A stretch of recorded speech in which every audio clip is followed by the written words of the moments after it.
The idea of actually murdering someone to take their organs and give them to somebody else, you can actually make an appointment for a heart-lung transplant in China right now. I want to make that illegal. It's very tough to talk about organ harvesting with anybody, even in Congress, and the reason for it is they shrivel away from it. When you say, let's talk about organ harvesting, they just look down at the floor, gag, and walk away. Congressman Neal Dunn of Florida is a former U.S. Army surgeon and now a member of the House Select Committee on the Chinese Communist Party. There is no doubt that the Chinese People's Liberation Army has a biological warfare effort. They write about it in their own communication. They're gathering biological data on all of us. Remember, SARS-CoV-2 had not yet been fully weaponized. They were just studying it. They had just made it more virulent, more contagious.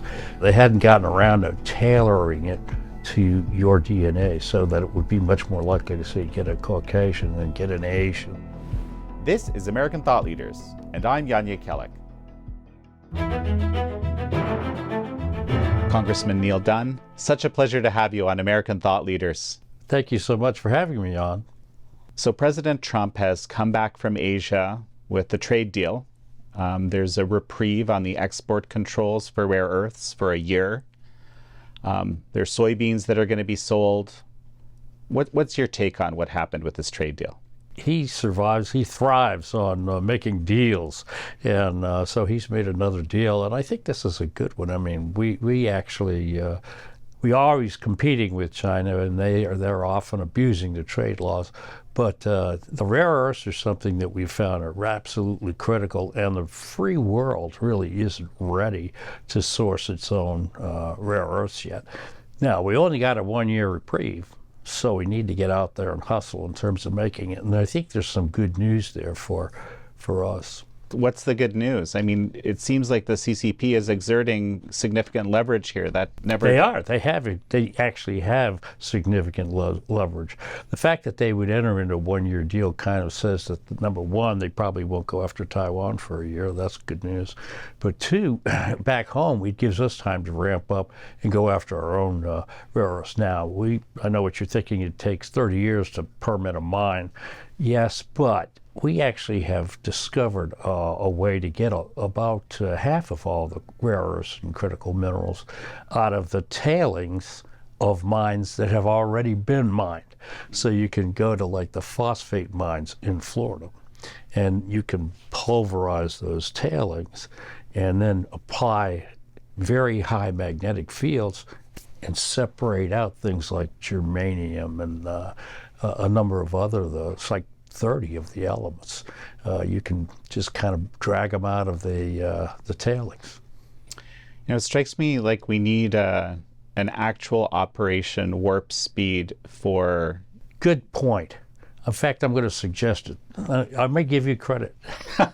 Well, it's sort of, this is a defining issue. I mean, and from what I understand, we actually sold our companies, the American companies that were doing all this kind of stuff, building these rare earth magnets and so forth, to the CCP with the, CFIUS. Absolutely true. Yeah, we invented this stuff, and then we outsourced its supplies for all of it, and the refining of it. There's other elements to this deal. We've also got soybeans being sold. How serious do you think will the Chinese Communist Party be in terms of actually affecting what they said they were going to do? Well, uncharacteristically for these deals with China, they've actually put a hard number on what they're going to do. And the hard numbers were 12 million metric tons of soybeans before the end of the year, and 25 million tons a year for 3 years. So that's a pretty, straightforward number. And you can be certain that for those 3 years, Trump will be reminding them of what their promises were. Well, the other piece is a lot softer, which is about fentanyl, trying to affect some sort of limits on the fentanyl. But this is a promise, I think, that was made under Obama, if I recall. Yes, and it honestly, we saw sort of a dip in the fentanyl, but it was just a dip, and now it's back. with a vengeance. And fentanyl, of course, includes all of the analogs of fentanyl, which are often far worse than fentanyl itself. It's hard to imagine drugs that have more affinity for the opioid receptor than fentanyl has, but the analogs can be 1,000 times stronger.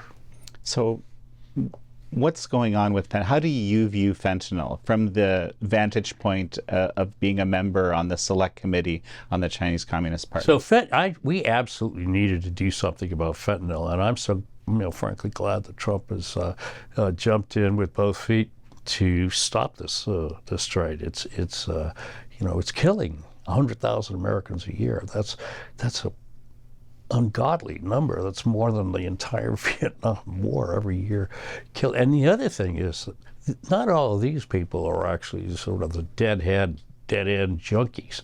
I mean, you could have some kid buy a little marijuana and it's laced with fentanyl and he dies. Well, a number of analysts I've had on this show who know what they're talking about tell me that the CCP could cut this fentanyl flow off, relatively quickly. No question they could do it because they don't allow it in their country. They know how to stop it. They know where it comes from. And it's very much of a command and control economy they got there. So this is the truth about the CCP. They use this as a money laundering operation. Send the cartels the precursors, the cartels pay them back in dollars. Well, I mean, in addition to wiping off tens of thousands of military-aged males off the map every year. I'm a doctor, by the way, in real life, and we used to see these things, and I actually used fentanyl only on terminal patients, frankly, so hospice type style, and it is an incredibly powerful drug. One little 25 microgram, not milligram, microgram patch is usually very, very potent pain relief. Do you think the CCP is actually going to, this time, after making this promise a number of times, actually going to enact it? Well, the CCP does what they think they have to do to get along in the world, and they don't really care about getting along too much. But Trump can be pretty persuasive and demanding, and I think that's what you need. You need somebody who's going to harangue them. Yes, we've got this agreement. You're not living up to the agreement. I need more. I need to see more. And of course, Trump at the other end, he's punishing the cartels in ways that we never did before, which I cheer on. I think we should all be cheering that on. So he's making it a pretty expensive operation for them. So right now, probably the last thing you want to be seeing is a pitch from Jan, but I want to encourage you to subscribe to the Epoch Times. It is how we keep the lights on. It is how we keep these interviews coming. Just hit the link below and subscribe to the Epoch Times. So as we were talking about doing this interview, you said something to me about the purpose of this Select Committee, which I thought was fascinating and incredibly important. So explain to me, what is this Select Committee on the CCP actually about? So when we designed and named the Select Committee on China, the actual name says it all. This is the Select Committee on Competition with the Chinese Communist Party. And what the point of all that was, number one, the Chinese people aren't our enemy. It's the Chinese Communist Party is our enemy. And number two, it's about competition, not war. Now, we all know that war hangs in the balance, and we spend a lot of time wargaming this thing. But the truth is, we don't want war. Nobody should want war, because a war with China, that's World War III. I mean, it looks pretty bad, and we've done the numbers on that. It's pretty grim. So we'd like to keep this in the realm of competition. Now, it's going to be tough competition, but it's at the same time, it's better to compete than it is to make war.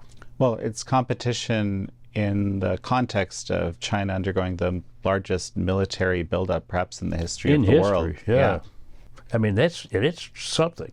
And by the way, I think we came very close. The given wisdom in Washington was right after Russia gets control of Ukraine, and we thought that was going to be 3 or 4 days.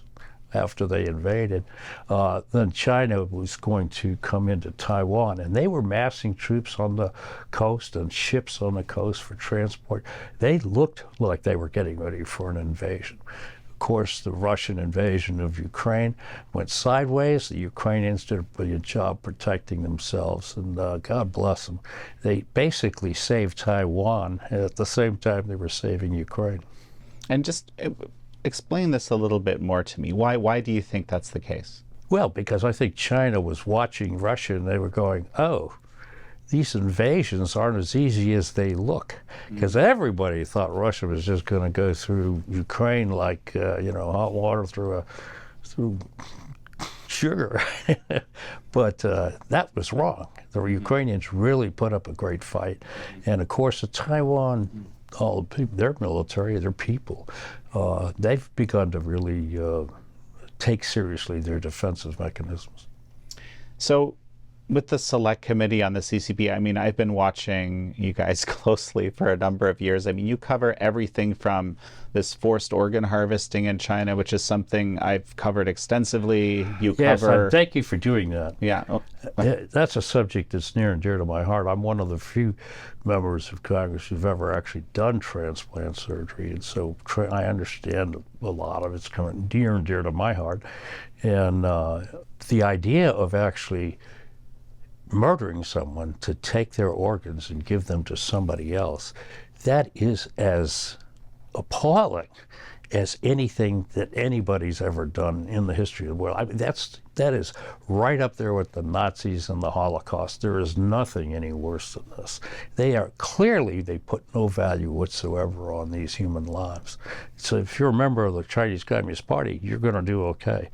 If you're a member of the Falun Gong, good luck. You're just a walking set of kidneys, heart, lungs that they're going to harvest at some point.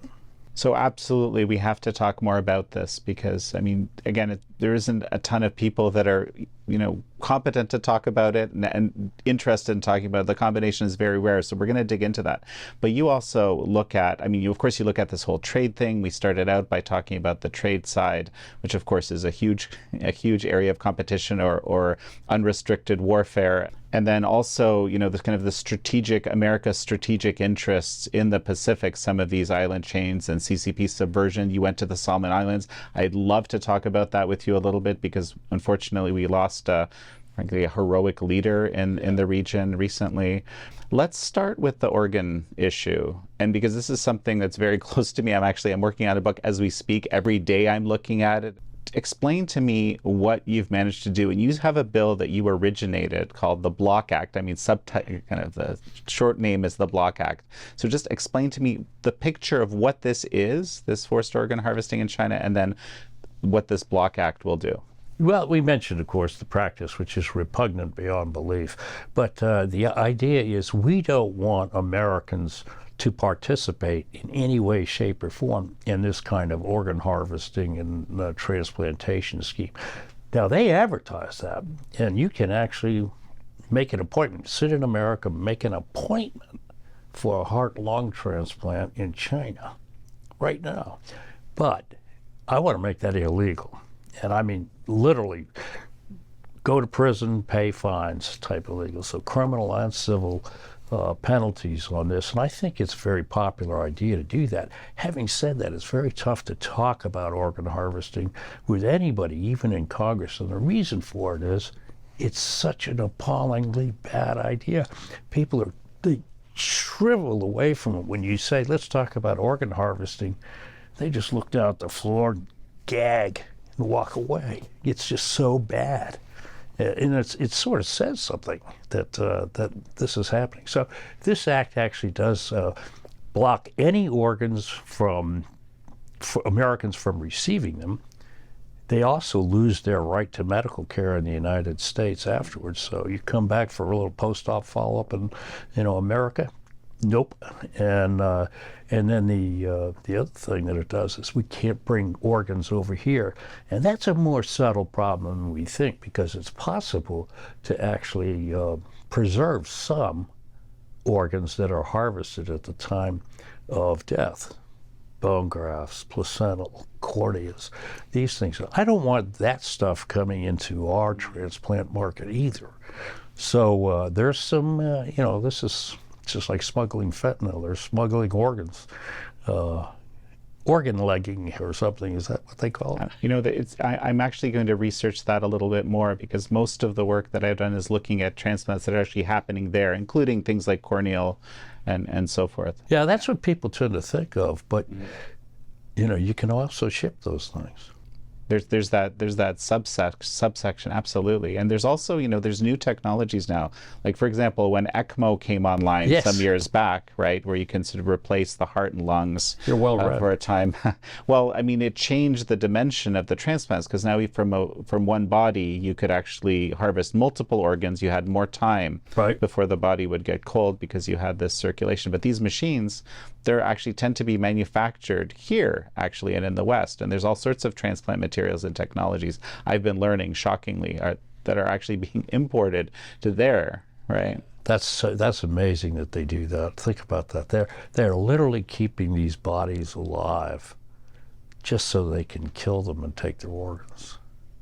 That's so un-American. I mean, no, as free nations, we are obviously repelled by this. This is my contention basically is that this whole industry as a whole is a good way, it's kind of a lens to understand how the Chinese Communist Party actually operates. I think you're absolutely right. This tells you just exactly how much value they put on human life. Congressman, you're leaving me speechless here, because there's few people. I'm so used to this. When we have this subject come up, people, they go speechless, and by the way, they don't want to talk about it. They don't want to work with me on bills. They're, ugh. It's so bad. Just the thought of it is. And this is exactly what I experienced, 20 years ago when I started working on it. Myself, I experienced it, and even today I experience it. But something I noticed, I feel like in the last 3 years, something has shifted. There was this survivor of the organ harvesting, which came forth. There was a lot of, or more media than normal around it. There's actually these 2 bills that have already passed the House, the Falun Gong Protection Act, Stop Forced Organ Harvesting Act. Everything you're saying is absolutely true, but there seems to be an increased interest or awareness, or people overcoming that revulsion. I think you're right. That's what it is. They're overcoming revulsion, but it takes, a willful effort to do it. Absolutely.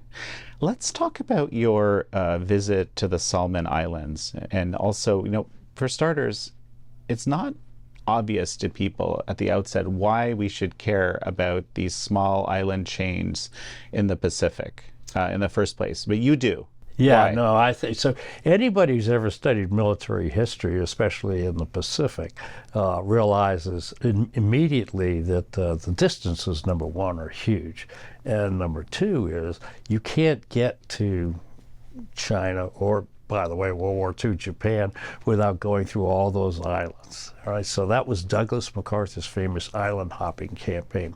He didn't do that because, he just thought it'd be warm-up exercise on the islands. That's what he needed to do to get to Japan. And China knows that there's actually a first and second island chain, easily identifiable on any world map. And, the Solomon Islands is very, very key location, and it's it's right in the middle of access to China, and they want to own that. They want to control that. And by the way, controlling it means controlling all their communications. They already do all the cell phones, so they got that. The communications, fiber optic cables, they already own all those, and the government. And now, the people of the Solomon Islands, generally speaking, don't really like the Chinese government or the Chinese Communist Party. They don't want to have anything to do with it. In fact, just about 5 years ago, they rioted and burned down Chinatown. Nonetheless, the Chinese have kept going in there and bribing, corrupting, as they do. Their Belt and Road Initiative, as I call it, Bribery and Corruption Initiative, and they have won over a majority of the parliament, so they have the votes now, and that means they control who gets elected prime minister by the parliament. That's the way they do that, and so they have a completely pro-China prime minister in a country that's majority of people are really opposed to China. Nonetheless, the prime minister is in their pocket. In fact, his personal security detail is made up of members of the People's Liberation Army of China. This is an amazing situation.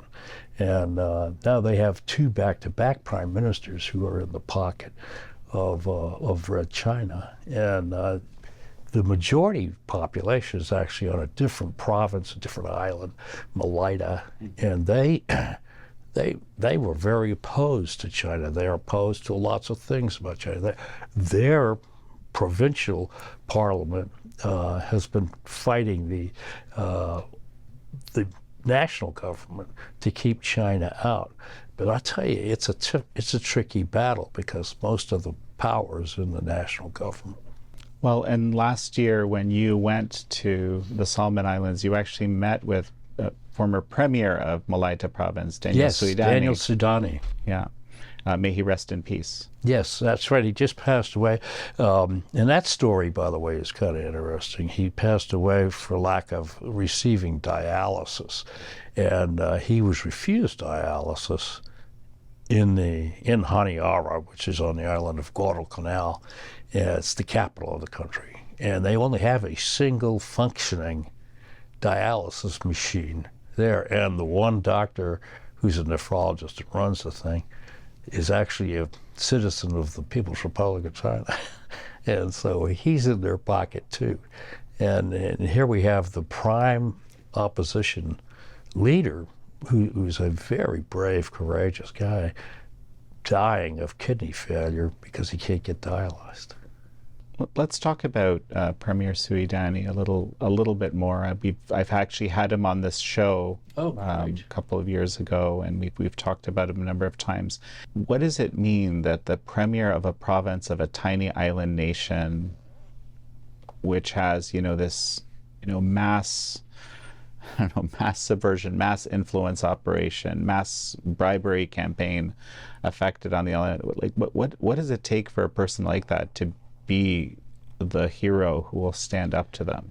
Well, courage comes in handy. That's the first thing you need, just to face down the opposition and the Chinese, frankly. But he was a very, very selfless, courageous leader. I actually got to know him because it was brought to my attention that he needed a visa to come to the United States for medical treatment, and he was denied that by our State Department. And I was so flabbergasted that I called up the Secretary of State. I said, what the heck? This guy is a hero, and and he's our hero. He's the last bulwark against the Chinese taking over the Solomon Islands. We should be open arms welcoming him, not denying him a visa. And so they actually changed their ruling, gave him a visa. So he dropped by the office to say thank you. Well, and I mean, I met his family, by the way. I went back to the Solomon Island when I made that trip, and I met his wife and daughters. And they're lovely people. I just want to remind everyone watching, right? These islands are of great strategic interest to the United States. They are very strategic. Whatever you think about, whether you're thinking about Ukraine and Russia, you're thinking about the Indo-Pacific and China, you look at the map and you go, my God, there are a lot of island nations out there between here and there. Who controls those things? And it turns out China has established a very, very strong control of a whole lot of the Indo-Pacific nations. So, you think, well, they're tiny islands, we just sail between them, but, their exclusive economic zones interlock. so that you never leave. You're always in somebody's exclusive economic zone, which means that they have some control over what's going on in their area if they control their own government. And of course, most of them do not control their own government. So what happens now with the Solomon Islands? One of the things that I became absolutely focused on was reestablishing diplomatic presence in the Solomon Islands. We have no embassy there. We have a chancellery. That's new, by the way, just in the last 2 years. And it's staffed by 3 people. 2 of them are Army. So literally the commander up at the Indo-Pacific detailed a couple of Marines, I had said Army, the Marines, down to Honiara to help the poor one guy who's actually the diplomatic presence there. They still don't have the authority to issue visas in that office, and they need that. Functionally, it prevents the people of the Solomon Islands, who are our allies and who are grateful to us for World War II, freeing them, etc. The famous Battle of Guadalcanal and all. This is, by the way, the Solomon Islands is where Kennedy got sunk in his PT boat. It's right there, just a little bit north of the capital. So, I mean, we have a lot of history out there, but we don't have any presence, really, just a little first step there. We need to get an ambassador back there. And in fact, we need an ambassador in a lot of places over in the Indo-Pacific. So we need to have a diplomatic presence. We got to be there. You know, if you're not there, you're absent. And China's there, and they're playing the game pretty for keeps. And just to finish up on this point, I mean, control of those island chains allows them to project their naval power. That's right, and it also works as kind of a wall against us. You know, we actually will have some difficulty sailing even submarines past all these island chains if China's controlling the surveillance in those island chains. Think about that. They don't just go there and bribe and corrupt. They also set up listening posts and sonar posts and all this stuff. So they can track, you know, they know where the deep channels are. They'll watch for submarines there. And by the way, it can also launch anti-ship missiles from the land. You never have to be out of range of a land-based battery. I have to ask this question. You know, we're talking about, you know, military strategy here. We're talking about, you know, projecting power. But the Select Committee on the CCP, it's just about competition. It's about preventing those military encounters. Why are we talking about this? Well, so the competition, you know, goes from rough and tumble competition to empty the dugouts, have a fight kind of competition pretty easily, pretty quickly. And you know, I think we need to be there and kind of see if we can keep control on that. And but, you know, part of it's just showing up for the game. Again, we got to have Americans there. We're doing a better job now having our American military presence in the Philippines, which we needed. And they want it. They understand China's a problem to them. And of course, in Guam, we do it. And the Commonwealth of Marianas, that's a territorial possession of the United States. So we're building up our presence there. Samoa. By the way, these islanders also enlist in our military at a much higher rate than the average American population. So they're participating in the defense of America, the greater all America, as well as, you know, back home. And they have no representation at home. Once they get out, they do their 20 years, they get out, they go home. There's no VA, you know, there's no diplomatic presence. They have to go to Papua New Guinea to get a visa to come back to the United States. It's crazy. Let's switch gears a little bit. For a moment, let's go back to trade. And one of the areas that the committee has had a number of hearings about, it's something I've talked to Robert Lighthizer, former U.S. trade representative, about, and he kind of shocked me by explaining how significant contribution to the trade deficit was what's this called, the de minimis De minimis. exemption. So anything under $800, I believe the number was. Just not only does it just come in without a tariff, if you're in the de minimis, under the de minimis level, you probably aren't even going to get your package inspected by customs. So who knows what's in these packages? Is this somehow insane? Like, Yeah, it is. and I mean, the Chinese Communist Party exploited this massively. Yeah, they absolutely did, and I mean it was institutionalized how much they brought in billions, tens of billions of dollars of goods and not so goods to our country using this de minimis exception.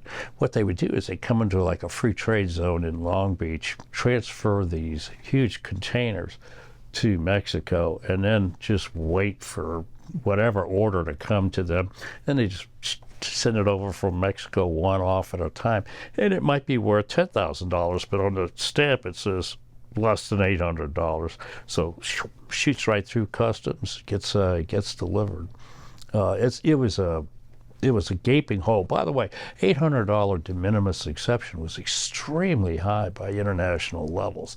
You know, the more common level of a de minimis exception is 100 to 200. Right. Well, so now there's an executive order. Yes.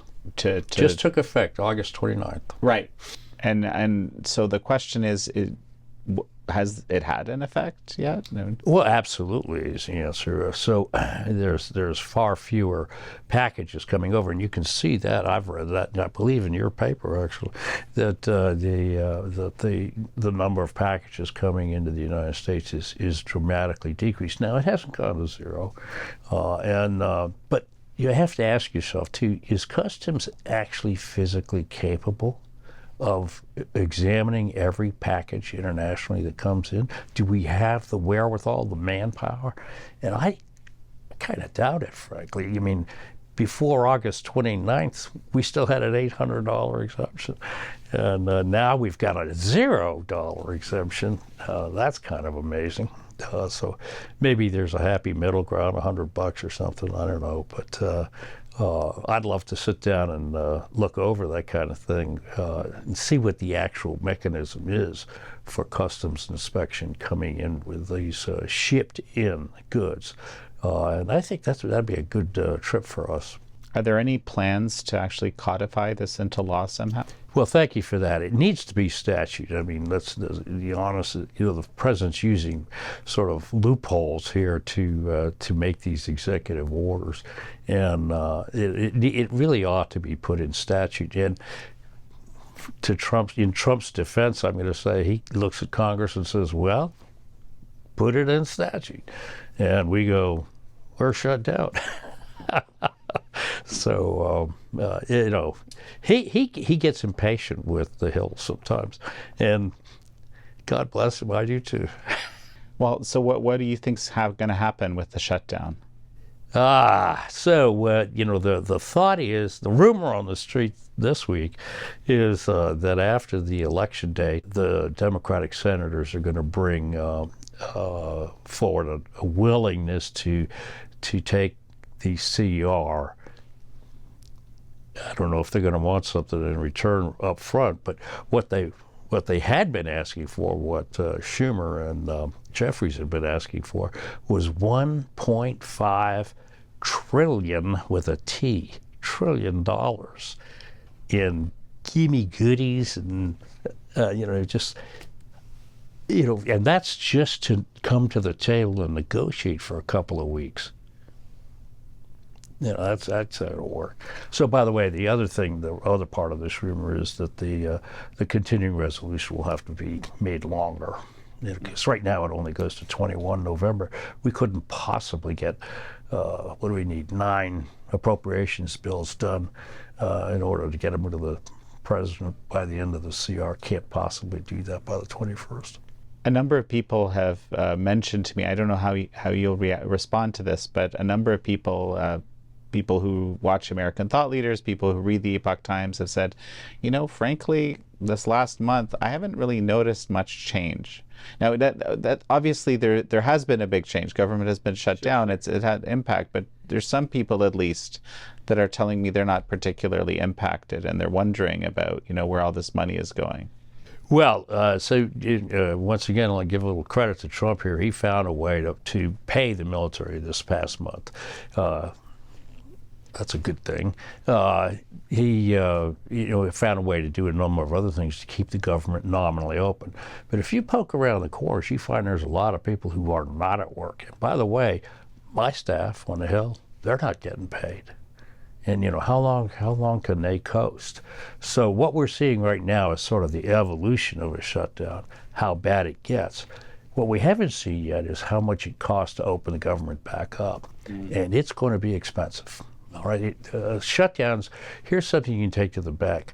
A shutdown is never the right thing to do. It's always the most expensive option. It's going to be lost economies. It's going to be plussed up money to restart everything.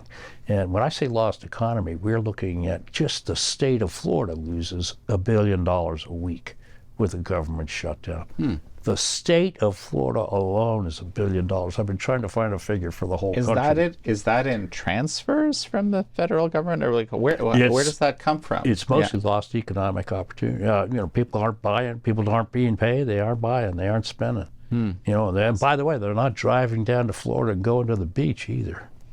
Fascinating. Yeah.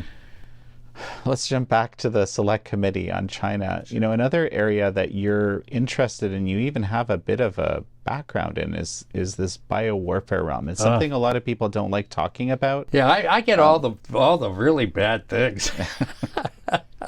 Well, they're also very serious things, and we know as a fact that it's a central piece of Chinese military strategy is to develop very powerful biowarfare capability. It really is, by the way, and I'm forced to read more about this than anybody would choose to read, except we need to know this stuff. So the truth is, they have a very advanced bioweapons program. It's not particularly safe. So they do the research in laboratories that are not well isolated, aren't well protected, hence the lab leak, SARS-CoV-2. By the way, people ought to Google just the term lab leak and of pathogens. And they see, well, there's a very rich history of leaks from laboratories of virulent pathogens.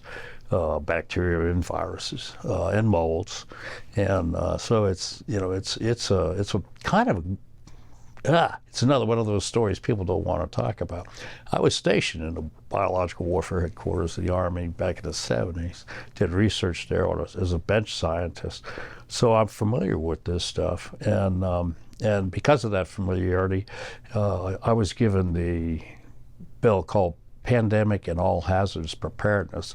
PHPA PAPA Act to get in. The chairman of ENC said, get that renewed by the end of 27. That's when it times out. And so I take that very seriously. We need to do that. And we need to have a better plan for response to biological threats. We did not respond well to SARS-CoV-2. I think everybody recognizes that now. We can never do that again.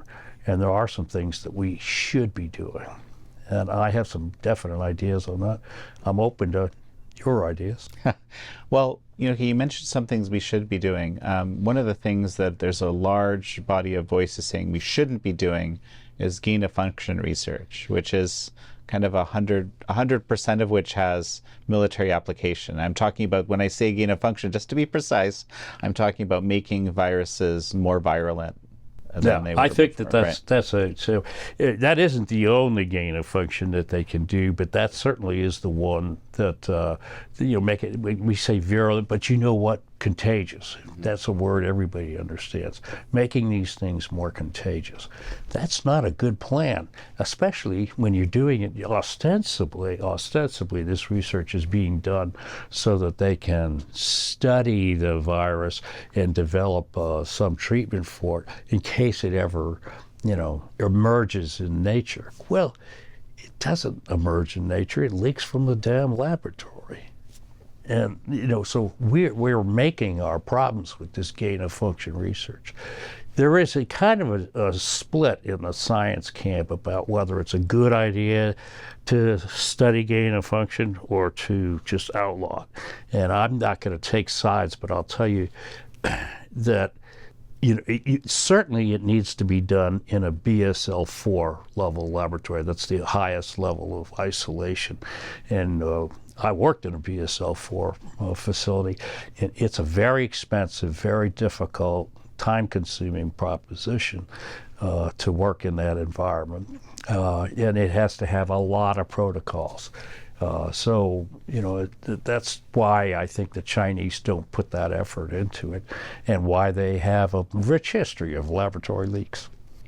Well, bioweapons are kind of a strange thing because it's not like you don't want to have like a mutually assured destruction doctrine, for example. I haven't thought about this extensively, right? But it doesn't make sense if you have really powerful bioweapons. I need to have my very powerful bioweapons, or does that make sense? No, it doesn't make sense, and because we have issued that we no longer make offensive pathogens at all for biological warfare, or well, I guess I won't go into chemical, but we absolutely do not do biological warfare. We do defense, right? And that we need. Isn't just a healthy population the best defense? Well, it's a great defense. It absolutely, but it's not adequate. I mean, because we know that the Chinese can tailor make pathogens that can infect just about any population, and I don't want to take too much of a dive down the rabbit hole with this stuff, but trust me, there are pathogens out there that will kill. I don't care if you're Iron Man or, the best athlete in the world. You can be killed with a virus. And you're aware of these. I'm aware of research, but them doing research in these targeted, various types of these. But you're aware that they have already developed some of these types of technologies. So we read the Chinese literature. I say we. I don't personally do it, but it gets read by our intelligence community. We read translations of it, and there is no doubt that the Chinese, People's Liberation Army has a biological warfare effort. They write about it in their own communications. Say, let's try this. We can do this. We can weaponize this particular virus. Let's do some research on it. I mean, that's in their communication. There's, you talk about smoking gun. By the way, Russia too. And I can name names, but it gets down the. We were immediately in the rabbit hole there, but I mean, trust me, it's as bad as you can imagine bad.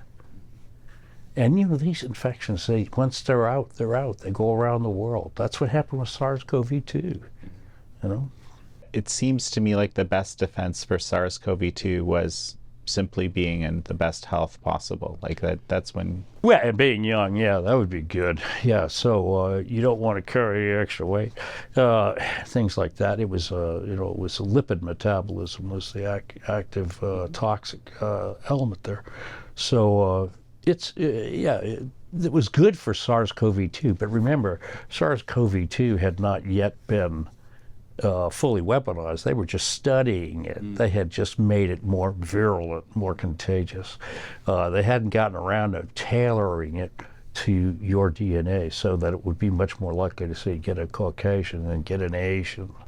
They can do that. Well, that's important actually, because they're specifically working on those kinds of technologies that we know. Absolutely. They absolutely are, no question. And they, by the way, they're gathering biological data on all of us. One of the most insidious ways they gather biological, say, DNA sequencing on us is they run a set of blood banks in the United States, the People's Republic of China. Everybody who charitably goes to donate blood to one of these blood banks, they get sequenced and it goes right to China. It would seem that would be something that we would want to shut down rather quickly. Yeah, I or kind of repatriate or. Yeah, so well, you think of all the Chinese corporations that are doing business in the United States that we would want to shut down, that we have not shut down. The Beijing Genomics Institute, BGI, comes to mind. But that's just an example. There's a whole lot of them. This is a good moment just to talk about this reality. Is there such a thing as an independent company in communist China, Chinese company? By law, there is not. Mm-hmm. That's their law. You can't be. If they thought you were independent, they'd come get you. Hard stop. No possibility of an independent a company or corporation in China. Are you referring to the 2017 National Intelligence Law? Well, you're more erudite than I am on the law of the. I'm a doctor. No, I mean, there's multiple laws I can think of that would lead to that conclusion. But yes, that's my understanding as well. It's my conclusion that there's nothing that's independent. Yeah, we, by the way, took this up in hearing in the Select Committee, and that was our contention as well. By the way, one of the things that's nice about the China Committee is it's completely bipartisan. We typically have absolute unanimity, D's and R's, on every subject. It's kind of nice. So change of pace. Well, just going as we finish up back to this organ harvesting issue, this just strikes me as something that it's not even it's something that transcends politics. It strikes me like a basic humanity issue. It absolutely is. This is human rights, writ large, and I think we're finally, swallowing twice and getting the courage to take this subject on and do something about it. I intend to meet with the chair of Energy, Commerce, and Health later this week, and ask to bring these acts to the floor with all due haste. And the China Committee has already taken this up in a hearing about the organ harvesting. Chairman Molinar, God bless him, is willing to talk about it. He's a nice guy, but it's you realize this is important. Mm-hmm. How many people do you think that they murder a year for organs? Well, the best estimate. I have my estimates. I want to know yours. The best. I tend to go with the China Tribunal, 2020 China Tribunal estimate, which is something to the tune of 60 to 90,000 transplants. It's not necessarily bodies because of this ECMO technology that we discussed earlier, but that's over the years, that's a huge number of people we're talking about. Yeah, I usually just say 100,000. That's what our intelligence community believes. 100. Our intelligence 100,000 communities. a year. I'm going to be coming to you for that report. Okay, I'll share everything we can. Wonderful. Okay. I mean, and horrible. Yeah, and horrible. I finally got NATO, by the way, to pay attention to this stuff. They used to be allergic to talking about anything in the Indo-Pacific. They were so proud of being an Atlantic alliance that they just put on the blinders and not look beyond that.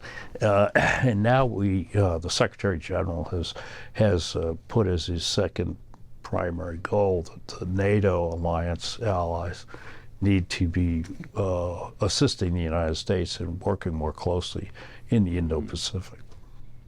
Well, that's also excellent to hear, frankly.